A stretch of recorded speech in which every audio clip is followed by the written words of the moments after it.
अभिषेक मिश्रा और आज के इस वीडियो में हम लोग 12वीं कक्षा के चैप्टर 2 प्रतिलोम त्रिकोणमितीय फलन को शुरू करने वाले हैं। इस वीडियो में हम लोग एक्सरसाइज 2.1 के बेसिक्स और सभी एग्जाम्पल्स को देखेंगे। हमारे चैप्टर का नाम है प्रतिलोम त्रिकोणमितीय फलन। तो प्रतिलोम त्रिकोणमितीय फलन क्या है, इसको समझने के लिए हम लोग सबसे पहले सोचेंगे त्रिकोणमितीय फलन किसे कहते हैं। तो आप लोगों ने 11th क्लास में और 12th में भी ये पढ़ा था कि फलन किसे कहते हैं। तो फलन हम कहते हैं, जैसे f(x) अगर एक फलन कहलाएगा जो x का अलग अलग मान रखने पर f(x) का अलग अलग मान आए।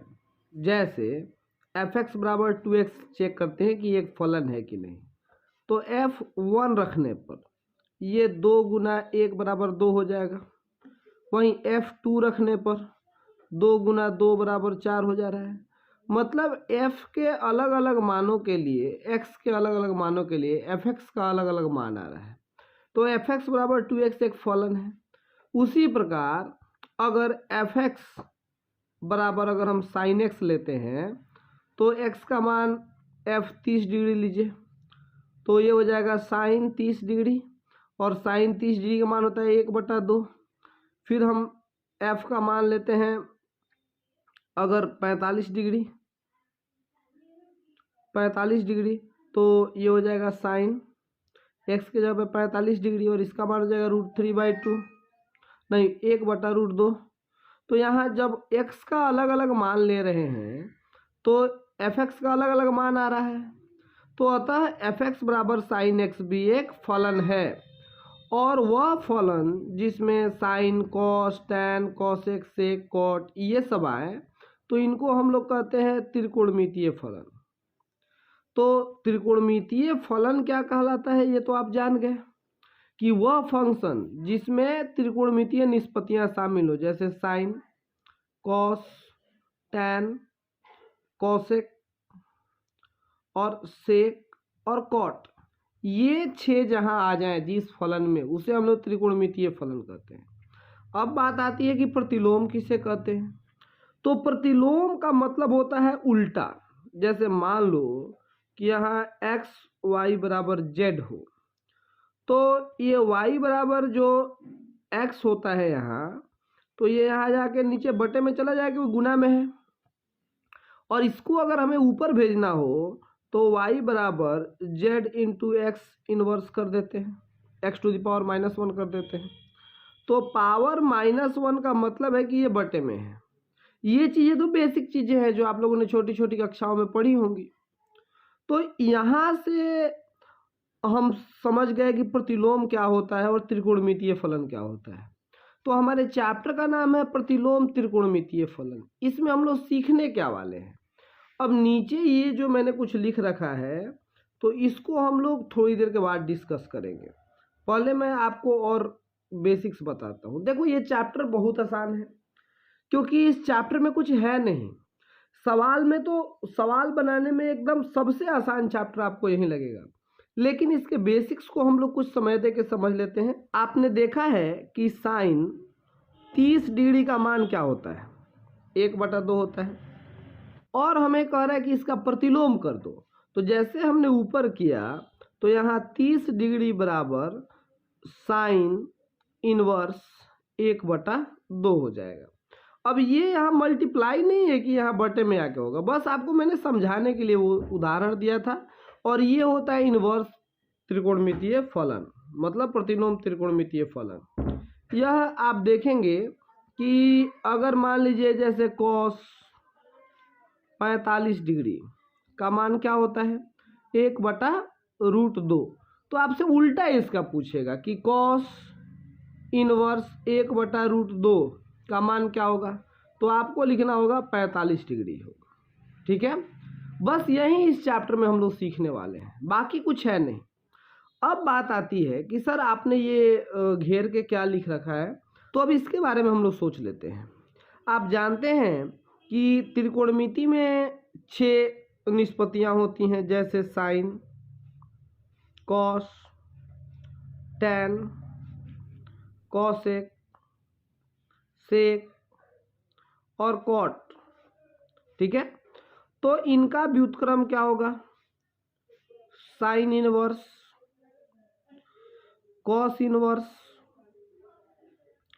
Tan inverse, cosec inverse, sec inverse और कॉट इनवर्स। ठीक है, तो अब हम इनका ग्राफ बनाएंगे और ग्राफ से मैं आपको समझाऊंगा कि कैसे इनको एक फलन बनाया गया। ठीक, तो सबसे पहले आप साइन थीटा ग्राफ बनाना 11th क्लास में भी सीखे थे। यहाँ पे मैं कोण लिखूंगा जैसे पाई/2, आप तो यह जानते हैं 0 होता है, यहाँ पाई, यहाँ मतलब जैसे 90 डिग्री तो फिर 180 डिग्री, फिर 270 डिग्री, 270 क्या कहते हैं 3π/2। अरे आप 11th में सीखे थे ना कि पाई बराबर 180 डिग्री होता है, तो π/2 बराबर क्या होगा 90 डिग्री होगा, और 270 क्या लिखेंगे 3π/2, मतलब 3 से गुना कर देंगे 90 में तो 270 होगा, तो 3π/2, यहाँ होगा 2π। अब देखो 0 डिग्री पे और यहाँ पे लिख दो 1, यहाँ पे -1, यहाँ पे 2, यहाँ पे -2। 0 डिग्री पे साइन 0 डिग्री का मान 0 होता है, 90 डिग्री का मान 1 होता है, फिर 180 डिग्री का मान 0 हो जाता है, फिर ये 270 डिग्री का मान -1 हो जाता है, फिर 2π का मान 0 हो जाता है। अब इसका ग्राफ आप जब बनाएंगे तो कुछ इस तरह का ग्राफ बनता है। अब ये बात भी हम लोग 11th क्लास में सीख चुके हैं, तो मैं इसमें ज़्यादा समय नहीं दे रहा हूँ। अब आप देखिए कि अगर साइन थीटा का मान देखा जाए तो आप जानते हैं फलन होने के लिए क्या शर्त होती है? फलन होने के लिए एक शर्त होता है कि इधर हमारा डोमेन होता है,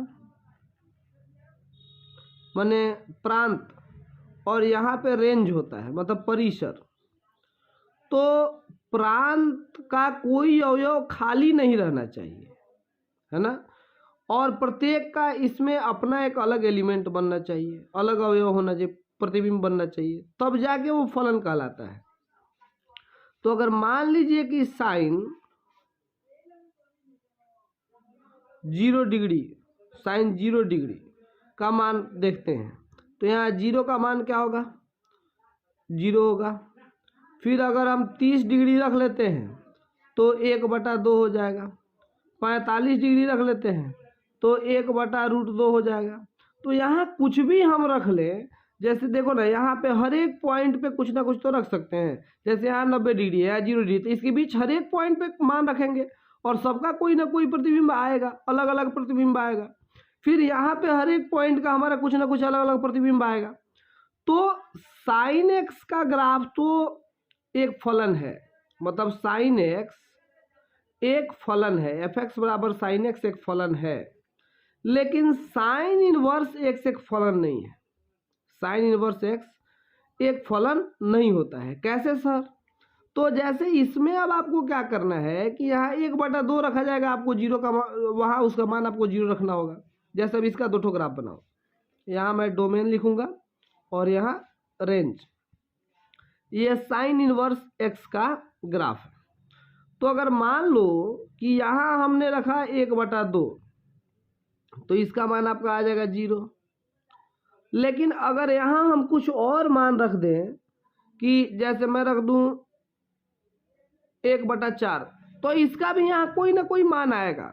लेकिन आप देखिए यहाँ अधिक से अधिक वैल्यू कहाँ तक जा रहा है, 1 तक जा रहा है, और यहाँ -1 तक जा रहा है। अगर मैं यहाँ पे 2 रख दूँ तो इसका तो कोई प्रतिबिंब इसमें मिलेगा ही नहीं। तो जब भी डोमेन का कोई भी एलिमेंट अगर खाली रह जाए, जिसका कोई प्रतिबिंब रेंज में ना मिले, मतलब दूसरे सेट में ना मिले, तो यह फलन नहीं कहलाता है। इसीलिए साइन इनवर्स या कोई भी ये जो इनवर्स त्रिकोणमितीय फलन है, ये फंक्शन होते ही नहीं है। तो इनको फंक्शन बनाने के लिए क्या शर्त रखी गई कि साइन इनवर्स एक्स भी एक फंक्शन होगा, लेकिन वो कहाँ से कहाँ तक, 1 से लेके -1 तक। 1 से लेके -1 तक यह फलन होगा, इसका हर एक का कुछ ना कुछ वैल्यू होगा। लेकिन उसके अलावे इसका कोई मतलब ये फलन होगा ही नहीं। तो इसी चीज़ को मैंने यहाँ रख लिया है क्योंकि आपको हर एक सवाल में ये दिखेगा। तो साइन इनवर्स एक्स माइनस एक से लेके एक तक, यानी कि -90 डिग्री से 90 डिग्री तक इसका वैल्यू होगा, ये फलन होगा, बाकी के लिए फलन नहीं होगा। वैसे ही मैंने इन 6 निष्पत्तियों का लिख दिया है, आप देख लीजिएगा इसको, आप खुद से सबका ग्राफ बनाना जानते हैं। और बाकी अगर आपको समझ में आ गया तो ठीक है, नहीं समझ में आया तो इसका बहुत काम नहीं है, हम उदाहरण को करने हैं, वहाँ आपको काफ़ी आसान लगेगा। प्रश्नावली का उदाहरण 1 देखते हैं। यहाँ दिया हुआ है साइन इनवर्स 1/√2 का मान ज्ञात करें। जब भी ऐसा कुछ हमारे पास आता है तो हमको क्या करना है, इसको y के बराबर कर लेना है। साइन इनवर्स 1/√2 बराबर y, ये मान लीजिए। उसके बाद साइन जब इधर से उधर जाएगा तो 1/√2 बराबर क्या हो जाएगा, साइन इनवर्स y हो जाएगा। ठीक है, अब साइन इनवर्स y यहाँ और 1/√2 ये है, तो 1/√2 किसका मान होता है, आप जानते हैं साइन 45 डिग्री का मान होता है 1/√2, तो बराबर साइन इनवर्स y। 1/√2 के बदले साइन 45 डिग्री हम लिख सकते हैं। अब यहाँ इस प्रश्नावली में हमें किया क्या है कि आपको 45 डिग्री नहीं लिखना है। 45 को आपको मैंने बताया था कि पाई का मतलब 180 होता है, पाई का मतलब 180 होता है, तो पाई/2 आएगा तो इसका मतलब 90 हो जाएगा, और पाई/4 का मतलब हो जाएगा 45 डिग्री। तो इसी को हम लोग क्या करेंगे कि यहाँ साइन पाई/4 लिख देंगे बराबर साइन इनवर्स y हो जाएगा। ठीक है, तो सॉरी यहाँ इनवर्स तो रहेगा नहीं ना, इनवर्स यहाँ से इधर आया तो साइन बन गया, सॉरी। तो यहाँ साइन पाई/4 बराबर साइन y है, तो यहाँ से y का मान क्या मिल गया हमें, पाई/4। ये हमारा आंसर है। जब भी हमारा आंसर आता है तो हमें चेक कर लेना होता है कि हमने जो ये आपको सारणी बताया था कि साइन इनवर्स x का वैल्यू -पाई/2 से लेके पाई/2 तक होता है, तो -90 से 90 के बीच में ही 45 आएगा ना, तो यहाँ से यहाँ तक होता है, तो यानी कि ये सही है, ये सीधे आंसर हो गया। अब हम देखते हैं उदाहरण 2, जहाँ दिया हुआ है कॉट इनवर्स -1/√3 का मान ज्ञात करना है, तो इसको हम y के बराबर मान लेते हैं। अब यहाँ से क्या आ जाएगा, -1/√3 बराबर कॉट y हो जाएगा, क्योंकि इनवर्स इधर गया तो कॉट y हो गया।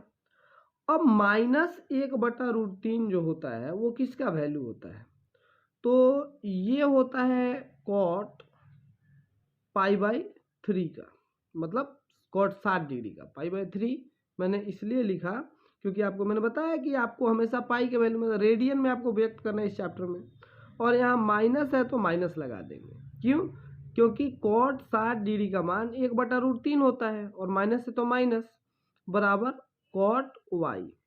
तो यहाँ से हमें y बराबर क्या मिल गया, -पाई/3। अब ये हमारा आंसर हो गया, आसान है। लेकिन इसमें एक दिक्कत है कि हमें देखना है कॉट का मान -पाई/3 हो सकता है क्या, तो फिर मैं वही सारणी आपको दिखाऊंगा, क्योंकि ये तो आपको याद करना पड़ेगा। अब यहाँ आप देखिए कॉट इनवर्स जो होता है वो 0 से लेकर पाई तक होता है, इसका रेंज तो 0 से पाई तक होता है, और ये माइनस में आ गया है। तो जब भी कुछ माइनस में आ जाए तो इसको प्लस में बनाने का एक तरीका होता है कि आप उसको पाई में से घटा लीजिए, तो या y बराबर पाई, या फिर आप ऐसे भी लिख सकते हैं कि कॉट -पाई/3 बराबर कॉट पाई-पाई/3। ठीक है, ये क्यों होता है, 11th में हम लोगों ने इस पर खूब चर्चा किया था, और आप या तो 11th के वीडियो से देख लीजिए, नहीं तो आप ये बस करिए कि जो माइनस में आ जाए उसको पाई में से घटा के पॉजिटिव बना लेते हैं। तो यहाँ से कॉट -पाई/3 बराबर यहाँ से कॉट, और यहाँ 3 और 1 का एलसीएम 3 हो जाएगा, और 3 पाई में से 1 पाई जाएगा तो 2 पाई हो जाएगा। तो यानी कि ये दोनों जब बराबर ही है तो आप y का मान लिख सकते हैं 2पाई/3। ये आपका हो गया आंसर। ठीक है, तो अब अगले वीडियो में हम लोग प्रश्नावली को देखेंगे। अभी के लिए बस इतना ही। Thank you.